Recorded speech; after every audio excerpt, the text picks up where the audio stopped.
Khmer curry or samlor curry is one of my most favorite dishes. It has this combination taste of salty, sweet, and spicy.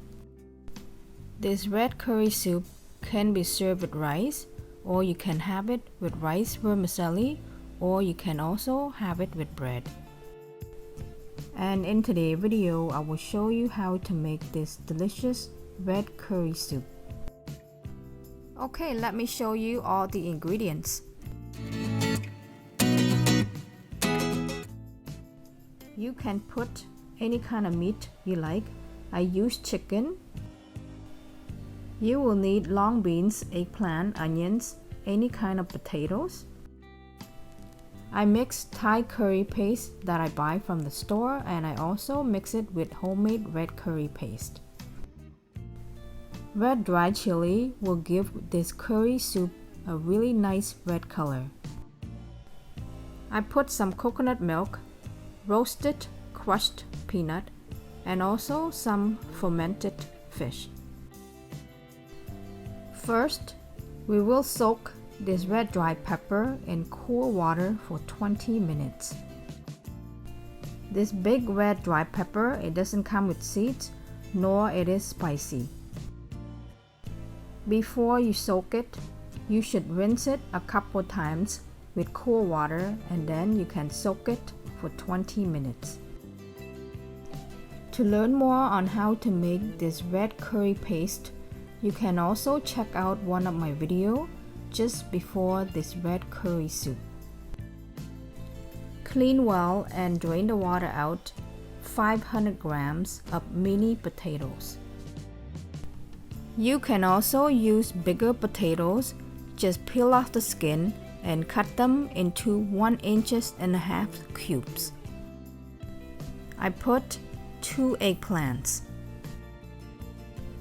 You have the option to peel off some skin off the eggplant, or you can leave skin on.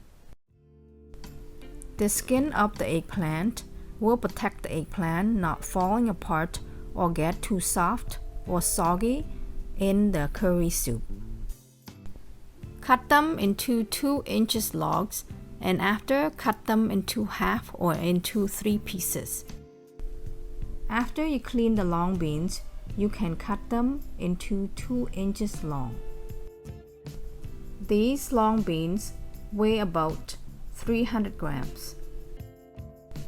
I used 2 large yellow onions. Cut the onions in half, and after cut them into 3/4 inch wedges. And that's it for all the vegetable for this red curry soup. Next, I will show you how to cut up this whole chicken. In order for you to easily cut off this chicken, you need a bigger knife like this. First, you can cut off both wings and the legs of the chickens. In most of the Cambodian kitchen, we usually carry these big knives all the time, so we can easily chop up the chicken or fish or even ribs.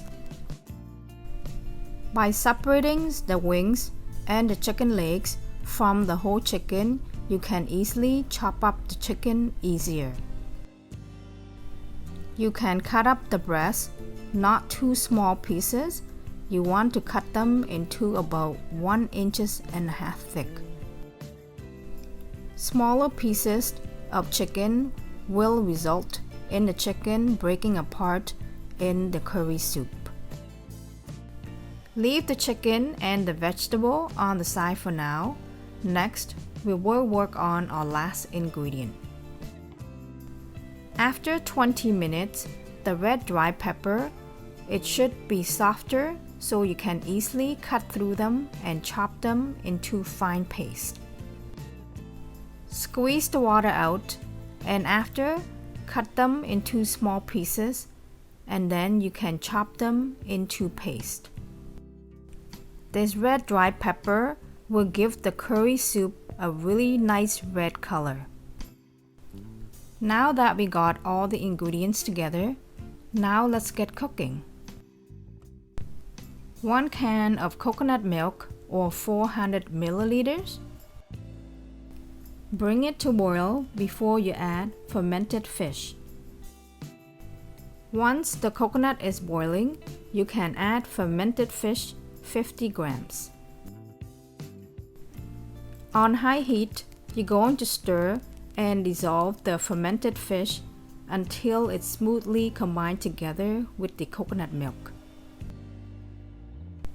Use a spatula to press and break down the fermented fish against the pot so they can break them in 2 small pieces in the hot heat. After about 1 minute to 1 minute and a half, the fermented fish should dissolve and cook together well with the coconut milk. Now you can add 1.5 tablespoons of Thai red curry paste, 3 tablespoons of homemade red curry paste. After you add both curry paste, you can lower the heat to medium heat. By lowering the heat down, it will prevent the liquid from splashing and burn your hand. Now you can add red dry pepper that we chopped them into paste. This Thai red curry paste, you can purchase them from any Chinese grocery store. On medium heat, stir and combine all the ingredients together until they boil for about 2 minutes. After 2 minutes, the liquid is less and it is thicker. Now you can add in all the chickens. Stir and mix it well before you start to add all the other ingredients. In Thai red curry paste and the curry paste that I made from home, it already has some salt, so you want to add less salt, 1 tablespoon of salt, 2 tablespoons of sugar. Stir and mix all the ingredients together before you add roasted crushed peanuts, 2 tablespoons of roasted crushed peanuts. Crushed peanuts will give the curry a thicker and a creamy taste. On high heat, cook it for 5 minutes. Often stir so it doesn't get burned in the bottom of the pot. You can cover it so it doesn't splash out. After 5 minutes, there is not much water, so we have to add 1 can of water or 400 milliliters. Stir and mix well, and after we're going to cook it on high heat for 10 minutes. In between the 10 minutes, you can also open it up and stir it so to make sure that it doesn't get burned in the bottom of the pot. And after the 10 minutes, the water is lessened, and now we can add the rest of the water. 3 liters of water. After you add the water, you can stir to combine, and after we will add 1 tablespoon of chicken powder, 1 teaspoon of salt, 2 tablespoons of sugar, and 2 tablespoons of fish sauce. Stir and combine all the ingredients together. On high heat, bring it to boil. Once the liquid is boiling, you can cover it and lower the heat to medium heat and cook it for 30 minutes. While we are waiting, we can get all the other ingredients ready. A fast way that you can slice the cucumber into short strips you can first slice through the cucumber lengthwise, and after you can slice the cucumber that way. Cucumbers, bean sprouts, and mint are the three toppings that we can use to eat it with the vermicelli and the red curry soup. If you want to learn how to fold the noodles, you can watch one of my other videos on how to fold it. After cooking it on medium heat for 30 minutes, now the chicken is more softer and tender. Now you can add the potato.